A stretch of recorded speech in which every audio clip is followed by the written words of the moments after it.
Hello and welcome to Bulls on Parade Talk, providing you with Houston Texans coverage 365 days a year. I'm your host, Joshua Signs. And speaking of signs, I saw plenty of signs of optimism for the Houston Texans at the end of the 2014 NFL Draft. So with that being said, let's take a look here at the Houston Texans picks from this year's draft and how I believe they will impact the football team immediately and down the road.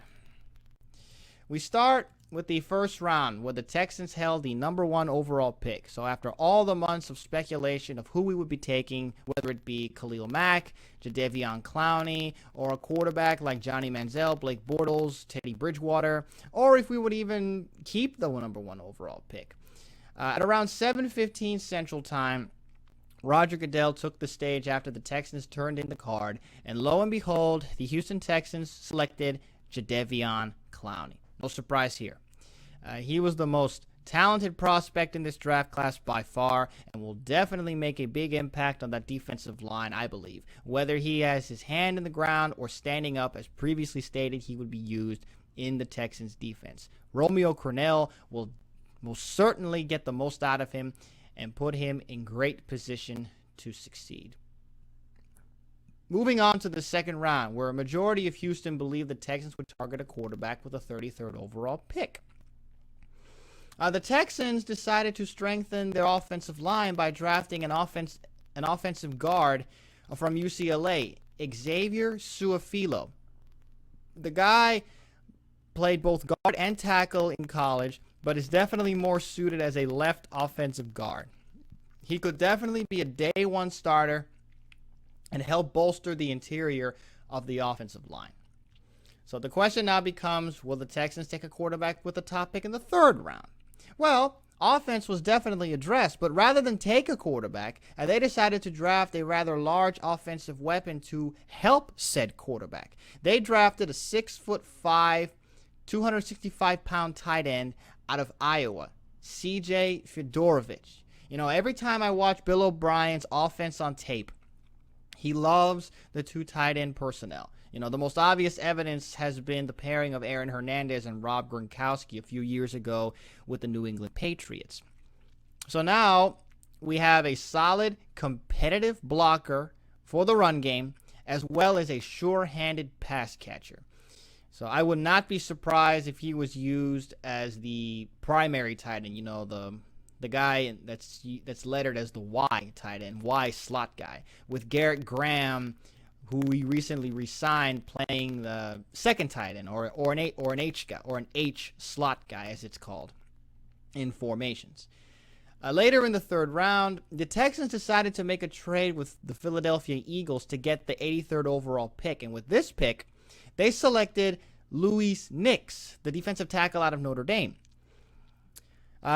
He can be described as simply as this: prototypical 3-4 nose tackle, which is what we need. At 330 pounds, he can be another plug-and-play player for the Texans defense and make quite an impact in stopping the run game, as well as help the rest of the defensive line. So guys like J.J. Watt, Jadeveon Clowney, Whitney Merciless, and Brian Cushing can wreak havoc.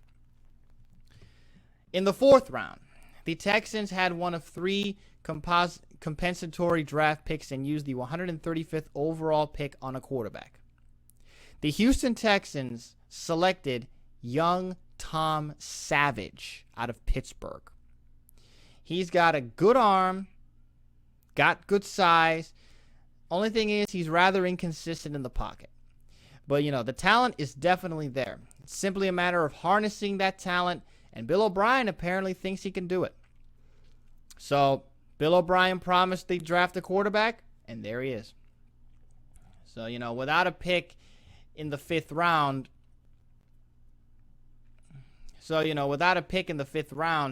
the Texans remained quiet until it was their turn with 3 sixth-round picks. And they decided to spend their first one on a defensive end from Alabama named Jeffrey Pagan.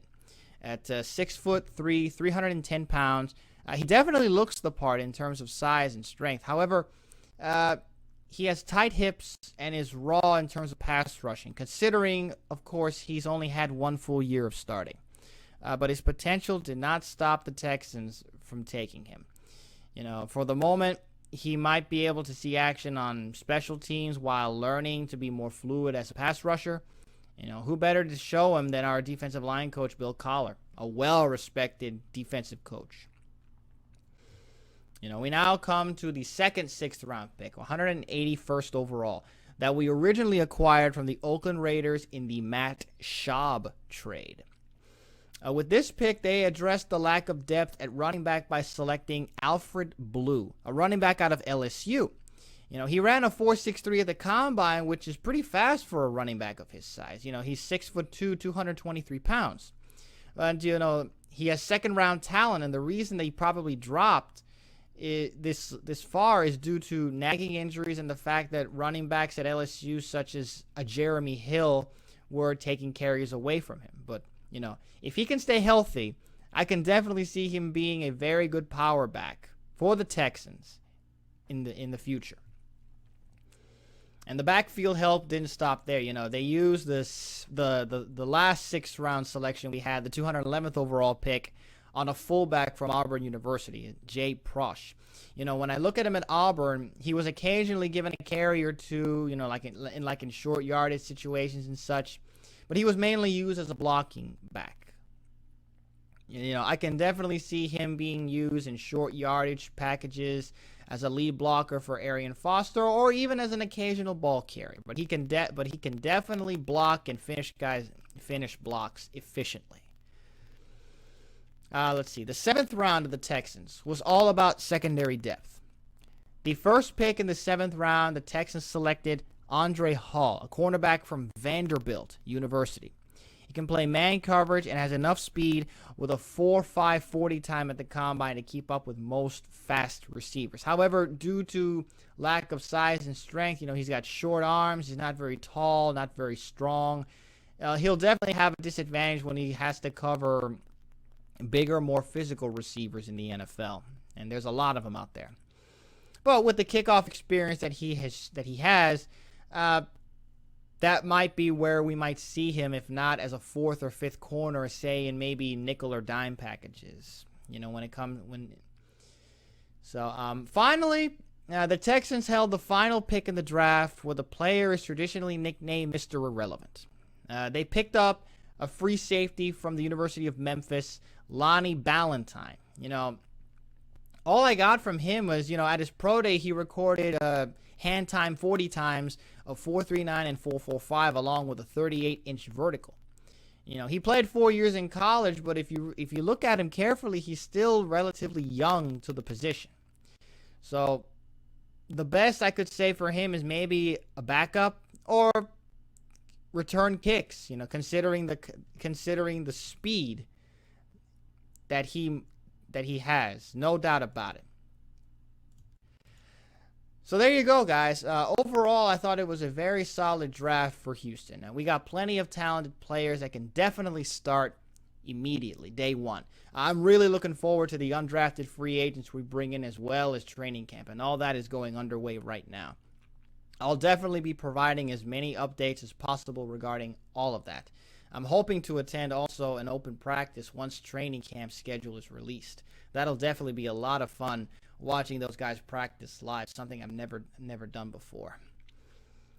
So be sure to keep up with the talk by following me on Twitter and Facebook, as well as subscribing to this YouTube channel, as well as my website, bullsonparadetalk.blogspot.com. Also, stay tuned for the latest live episodes coming up, which are recorded at the same time as my podcast episodes. And you can always go to the podcast to check all those recordings out. For the live episodes, I'm hoping to get more people to join me in the recording for future live episodes, as well as getting more callers on the podcast. I want as many people as I can on these live shows. But until then, guys, it's your host Joshua Signs saying so long. See you next time, and go Texans.